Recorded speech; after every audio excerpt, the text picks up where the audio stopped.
Her şey dikkat etmesi lazım farstır. Yemek, içmek, giymek, her şey gerek dikkate edeceksin.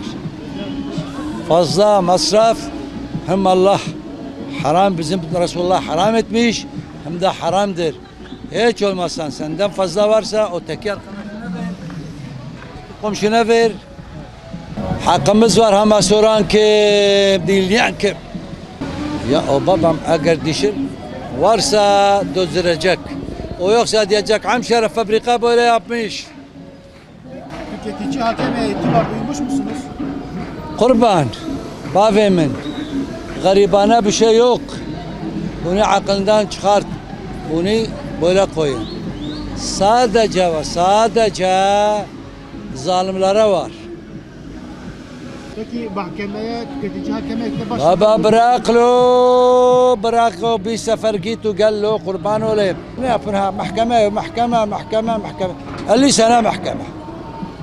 Ya gideceğim diyeceğim malım bozuk çıktı.